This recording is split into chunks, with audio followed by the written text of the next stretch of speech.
अस्सलाम वालेकुम एवरीवन, मेरा नाम इंजीनियर जमीलुल्लाह खान तरीन है। नाज़रीन, आज जो हम टॉपिक करने लगे हैं, द टॉपिक इज़ पॉपुलेशन। ये पॉपुलेशन का जो टॉपिक है ये इतना डाइवर्स है कि लोग इसी में ही कंफ्यूज हैं कि क्या ये ओवर पॉपुलेशन का होना किसी कंट्री के लिए, किसी इलाके के लिए, किसी लोगों के लिए क्या ये ब्लेसिंग है, ये एक बहुत बड़ा चैलेंज है।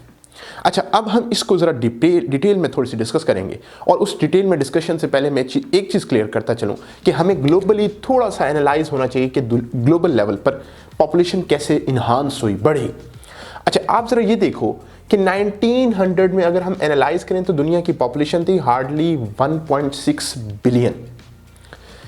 विद इन ओनली 60 ईयर्स के अंदर अगर हम देखें तो 60 ईयर्स के अंदर दुनिया की पॉपुलेशन चली गई डबल, मींस 3 बिलियन को पहुंच गई। अच्छा, अब 1960 से 2000 तक के इरा को देखें तो दैट इज ओनली 40 ईयर्स। इस 40 साल के अंदर दुनिया की अगेन पॉपुलेशन हो गई डबल, 3 मिलियन से 6 बिलियन पर चली गई, 3 बिलियन से 6 बिलियन पर। अच्छा, अब यहां से देखें कि 2000 से लेकर 2022 तक अगर हम एनालाइज करें तो अगेन दुनिया की पॉपुलेशन पहुंच जाती है 8 बिलियन तक, जो आज 2023 का स्टार्ट है। और दुनिया ये एक्सपेक्ट कर रही है कि 2050 तक दुनिया की जो पॉपुलेशन होगी वो पहुंच जाएगी 10 बिलियन तक। अब सवाल ये उठता है कि जितनी तेजी से ये पॉपुलेशन फैल रही है, जितनी तेजी से ये इन्हांसमेंट हो रही है इसकी, क्या ये दुनिया के लिए ब्लेसिंग है या ये दुनिया के लिए एक नया इमर्जिंग चैलेंज बन रहा है? इसके ऊपर हम डिबेट में डिस्कस करते हैं one by one. Number one, हम पहले डिस्कस कर लेते हैं कि ये किस तरह कर्स है, ये चैलेंज है दुनिया के लिए। देखिए, दुनिया के नंबर ऑफ रिसोर्सेज तो हैं लिमिटेड, चाहे वो आपकी ऑयल एंड गैस की रिजर्व हों, चाहे वो आपके वीट की फॉर्मेट में हों, इस तरह के रिसोर्सेज जो हैं वो लिमिटेड है। अब आप एक दुनिया के अंदर एक स्पेसिफाइड जगह पर रह रहे हैं जहां जितने ज़्यादा तरीके से, जितनी जल्दी रिसोर्सेज को इस्तेमाल करेंगे उतनी जल्दी वो ख़त्म हो जाएंगे। ये इसी तरह है कि फॉर एग्जांपल आपको कह दिया जाए कि आपकी लाइफ के कंप्लीट लाइफ के लिए हैं, फॉर एग्जांपल आपके पूरे घराने के पास हैं 500 बोरियां, और उन 500 बोरियों को स्टार्ट करते हैं आप लोग कि आपकी टाइम स्टार्ट होता है आज से। और अगर आपको ये कहा जाता है कि आज से आपका टाइम स्टार्ट हो रहा है और आज से आप खाना स्टार्ट करते हैं, पहले आपके घर में आते हैं 1 अफराद, उसके बाद वो हो जाते हैं 2, अगले साल वो हो जाते हैं 5, और उससे अगले साल वो चले जाते हैं 10, और फिर आप एनालाइज करें इससे बढ़ते हुए 5 सालों में आपके घर के अफराद 500 को हिट कर जाते हैं। तो आप खुद बताएं कि क्या वो 500 बोरियां आपके घर के अफराद को पूरा कर पाएंगी? एक टाइम है कि वो बोरियां खत्म हो जाएंगी, और जब वो बोरियां खत्म होंगी तो सर्वाइवल की जंग स्टार्ट हो जाएगी। So the point is here कि दुनिया की अगर पॉपुलेशन के कर्स के हवाले से देखा जाए ना, ये किस तरह चैलेंज है, इस हवाले से देखा जाए तो दुनिया के जो रिसोर्सेज हैं वो बहुत तेजी से डिप्लीट होते चले जा रहे हैं। चाहे वो ऑयल की फॉर्मेट में हो, आपको उसकी सबसे बड़ी मिसाल ये नजर आती है कि दुनिया का सबसे बड़ा ऑयल सप्लायर सऊदी अरब, वो अपना पूरा का पूरा सिस्टम शिफ्ट कर रहा है from oil reserves to renewable energy की फॉर्मेट में, to any other nuclear format में एनर्जी की जनरेशन के लिए। क्यों? क्योंकि उसके जो ऑयल के रिजर्व से वो ख़त्म होते चले जा रहे हैं। इसी तरह आप वेनेजुएला को देख लें, उसके भी ऑयल के रिजर्व्स ख़त्म होते चले जा रहे हैं। सो मेक श्योर दैट कि दुनिया के अंदर जो जो रिजर्व्स हैं वो कम से कम होते चले जा रहे हैं। आज अगर 2022-2023 में ये फैसले वो ले रहे हैं तो आप खुद इमेजिन करें जब 3022 का दौर आएगा, आज से 100 साल बाद, तो दुनिया कहाँ लाई करेगी, ये रिसोर्सेज क्या होंगे, ये किस जगह पर लाई करेगी। नंबर वन ये। नंबर टू ये है कि जैसे जैसे नंबर ऑफ पॉपुलेशन बढ़ रही है उस हवाले से दुनिया की पॉवर्टी रेट भी बढ़ रहा है। अब अगर हम एनालाइज करें तो दुनिया की टोटल पॉपुलेशन का, ये 10 बिलियन पॉपुलेशन को अगर हम एनालाइज करें तो इसकी 80 to 85% पॉपुलेशन जो है वो रह रही है आपकी डेवलपिंग वर्ल्ड में। ये 80 to 85% अगर पॉपुलेशन को अगर हम देखें तो ये दुनिया के टोटल रिजर्व्स का, मींस खाने का, फूड के रिजर्व्स के हवाले से ये इस्तेमाल कर रहे हैं तकरीबन 25 से 30% टोटल। तो अगर इतना लिमिटेड चंक ये 70 to 80 या 80 to 85% लोग इस्तेमाल करें तो ऑटोमेटिकली बाकी लोग उस चीज़ से फैज़याब नहीं हो पा रहे, तो अल्टीमेटली वो पॉवर्टी इन्हांस होती चली जा रही है with the passage of time. उसकी सबसे बड़ी मिसाल ये देखें, आप अफ्रीका अफ्रीका को अगर उठा के देखें तो एशिया के बाद सेकंड लार्जेस्ट पॉपुलेशन अफ्रीका की नज़र आती है। और उस अफ्रीकन कंट्रीज़ में अगर देखें तो उनके पास नंबर ऑफ रिसोर्सेज तो कम है बट पॉपुलेशन बहुत ज़्यादा है। चूँकि पॉपुलेशन ज़्यादा है तो ऑटोमेटिकली उनके पास रिसोर्सेज की कमी है और कमी की वजह से उनकी पावर्टी रेट भी इन्हांस होता चला जा रहा है। इसी तरह आप इंडिया को उठा लें, इंडिया का पावर्टी रेट निकालें, no doubt India is going to progress with the passage of time, but अगर आप पास देखें तो इंडिया का एक बहुत बड़ा चैलेंज, चाहे वो चाइना हो, इंडिया हो, चाहे वो दूसरे कंट्रीज़ हो, चाहे वो इवन पाकिस्तान हो, आप ये एनालाइज करें तो पता चलता है कि क्योंकि ओवर पॉपुलेशन है, ओवर पॉपुलेटेड है, तो ऑटोमेटिकली वहाँ पावर्टी का इन्हांसमेंट ज़्यादा है। And the third most important thing is that climate change. जैसे जैसे नंबर ऑफ पॉपुलेशन बढ़ रही है वैसे वैसे आपकी क्लाइमेट चेंज के अंदर प्रॉब्लम्स बढ़ते चले जा रहे हैं। उसकी सिंपल मिसाल ये है कि दुनिया की अगर पोल्यूशन उठाकर देखी जाए उसका तकरीबन 90% तक चंक, या यूँ समझे 90% तक जो एरिया है या पोल्यूशन जनरेट होती है वो होती है आपकी ऑटोमोबाइल इंडस्ट्री से। ये जो ऑटोमोबाइल है, गाड़ियाँ, कार्स हैं, बसेस हैं, ये जितनी भी हैं, अब आप खुद सोचें कि जैसे जैसे नंबर ऑफ पॉपुलेशन बढ़ रही है वैसे वैसे इनका साइज़ भी बढ़ता चला जा रहा है। और अगर ये इनका साइज़ बढ़ रहा है, इनका नंबर ऑफ प्रोडक्शन ज़्यादा बढ़ रही है, automatically oil consumption, gases consumption ये बढ़ रही है, जिसकी वजह से दुनिया के अंदर पॉपुलेशन भी पोल्यूशन भी बढ़ रही है। और उसी तरह अगेन जैसे पॉपुलेशन बढ़ रही है डिमांड्स बढ़ रही हैं, रिक्वायरमेंट्स बढ़ रही हैं, रिक्वायरमेंट्स बढ़ रही हैं, उन रिक्वायरमेंट्स को फुलफिल करने के लिए इंडस्ट्रीज ज़्यादा लगाई जा रही हैं और उन इंडस्ट्रीज की वजह से अगेन पोल्यूशन बढ़ रही है। ठीक है, अच्छा, अब लास्ट बट नॉट लीस्ट जो एक और मेजर कंसर्न है that is an other biodiversity. जो बायोडाइवर्सिटी है ना वो लॉस होती चली जाएगी। अब ये बायोडाइवर्सिटी क्या है? आप लोग देखते होंगे मूवीज में, आप लोग देखते होंगे कार्टून्स में, डायनासोर्स में एक छोटी सी मिसाल है। तो डायनासोर्स एक टाइप थी जानवरों की, वो डायनासोर्स एक्सटिंक्ट हो गए, दुनिया से ही खत्म हो गए। इस तरह क्या आपको मालूम है कि इंसानों की भी टाइप्स हैं? ये जो हम लोग हैं these are called homo sapiens. इस तरह के और भी टाइप्स हैं जिनमें Neanderthals one of the most important one consider किए जाते थे, वो लोग भी यहाँ से एक्सटिंक्ट हो गए, ख़त्म हो गए। इसी तरह दुनिया के अंदर प्लांट्स की, एनिमल्स की बेबहा टाइप्स हैं जो कि with the passage of time extinct दुनिया से ख़त्म होती जा रही हैं। अब आपको एक चीज़ यहाँ क्लियर कर दूँ, आपकी बीमारी के लिए, प्रॉब्लम्स के लिए जो टैबलेट्स बनाई जाती हैं, जो चीज़ें बनाई जाती हैं, वो उनका बेसिक कहाँ से आता है? या तो वो प्लांट से आ रही होती हैं या वो आपकी एनिमल से आ रही होती हैं। अब आप खुद सोचें कि अगर ये दोनों चीज़ें ही एक्सटिंक्ट होती जा रही हैं दुनिया से, तो आपकी नंबर ऑफ डिजीजेस भी बढ़ेंगी। क्यों? उसका सोल्यूशन नहीं होगा। तो अल्टीमेटली बायोडाइवर्सिटी जो है, ये यूँ समझें, जो बायोडाइवर्सिटी एग्जिस्ट कर रही है दुनिया के अंदर, वो with the passage of time, over use की वजह से, ओवर एक्सप्लॉयटेशन की वजह से अल्टीमेटली वो ख़त्म होती चली जा रही है। सो यहाँ से एनालाइज करें कि दुनिया की पॉपुलेशन का बढ़ना दुनिया के ऊपर एक बहुत बड़ा चैलेंज बनता चला जा रहा है।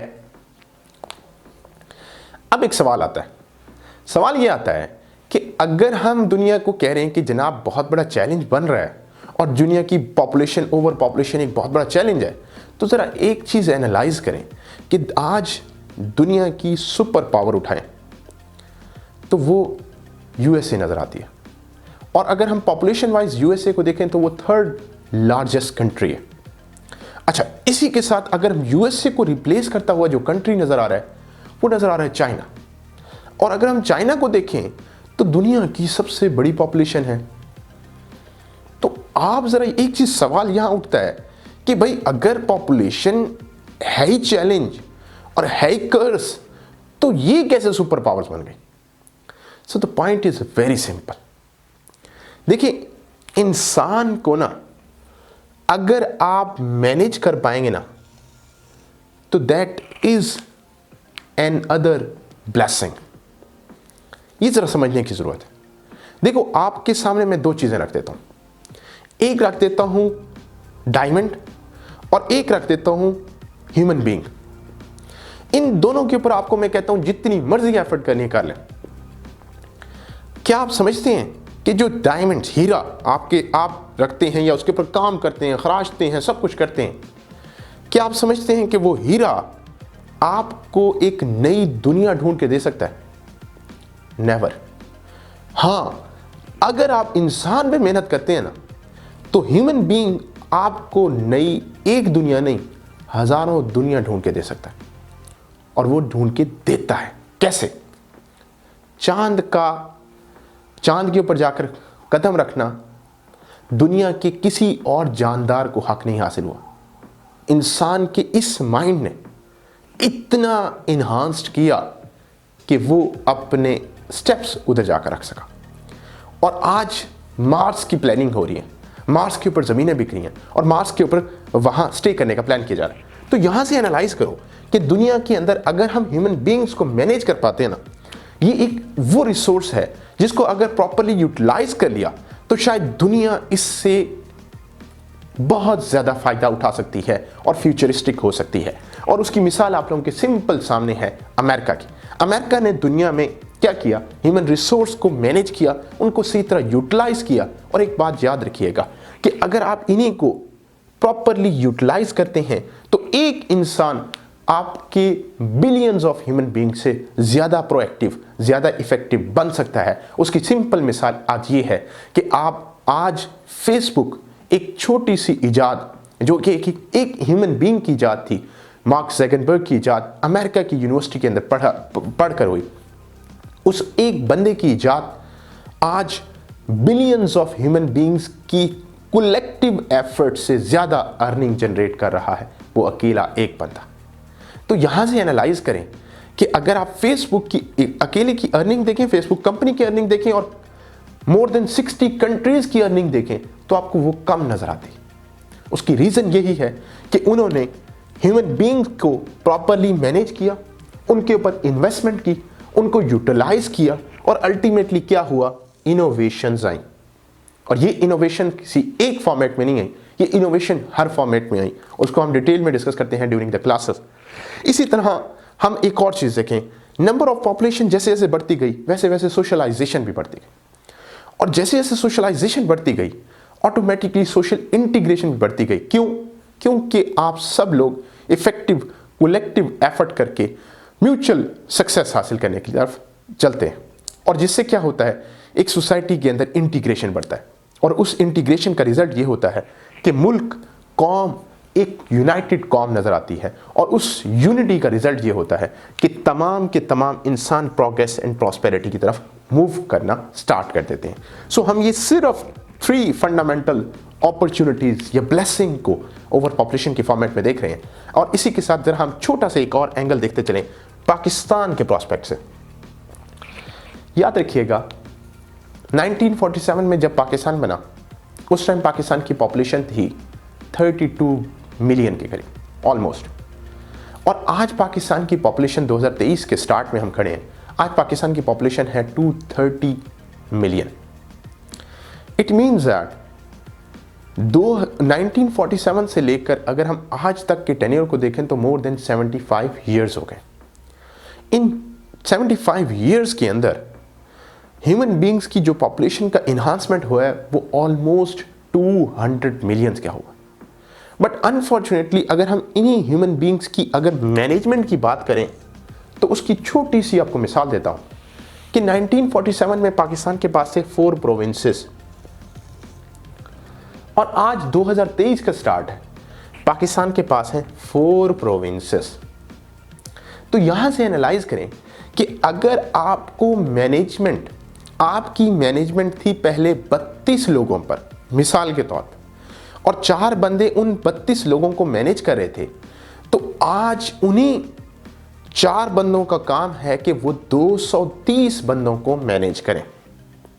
तो आप यहां से खुद समझ लें कि उन 4 बंदों की अब 230 मिलियन की पॉपुलेशन को संभालना कितना बड़ा चैलेंज होगा और वो उनकी एफिशिएंसी कितनी कमज़ोर होगी, जिसका रिजल्ट ये है कि आज पाकिस्तान का पॉवर्टी रेट, पाकिस्तान की इकोनॉमिक क्राइसिस, पाकिस्तान के क्लाइमेट चेंज के प्रॉब्लम, पाकिस्तान के पॉलिटिकल चैलेंजेस, पाकिस्तान के सोशल चैलेंजेस हद से ज़्यादा बढ़ते चले जा रहे हैं। और इसके बरक्स अगर हम छोटी सी एक एग्जांपल लें अपने नेबरिंग कंट्री की, दैट इज़ इंडिया, और उस अगर हम इंडिया की एग्जांपल लें तो इंडिया भी हमारे साथ 1947 में आज़ाद हुआ और उस टाइम इंडिया के 14 प्रोविंसेस से और आज इंडिया के 29 to 30 प्रोविंसेस हैं। और उनकी इस स्मार्ट मैनेजमेंट की वजह से आज अगर हम इंडिया को ही एनालाइज करें तो इंडिया की जीडीपी इकॉनमी दुनिया की 5th स्ट्रॉन्गेस्ट इकॉनमी बनने जा रही है। और इस स्टेबल इकॉनमी की अगर आप बेसिक रीज़न देखेंगे तो उन्होंने बेसिक ह्यूमन रिसोर्स को इफेक्टिवली मैनेज किया और उसका रिजल्ट ये आया है कि आज इंडिया के अंदर इनोवेशंस भी हो रही हैं, प्रोग्रेस भी हो रही है, प्रॉस्पेरिटी भी हो रही है, और जिसकी वजह से पाकिस्तान के अंदर अभी इस तरह के चैलेंजेस स्टिल दरकार है। देयरफॉर हमें इन एंगल्स पर सोचने की ज़रूरत है कि how we can control it, if we can control it, और अगर हम इसको मैनेज कर सकते हैं तो that is another blessing rather than it is a challenge. Thank you so much for this. अल्लाह हाफ़िज़।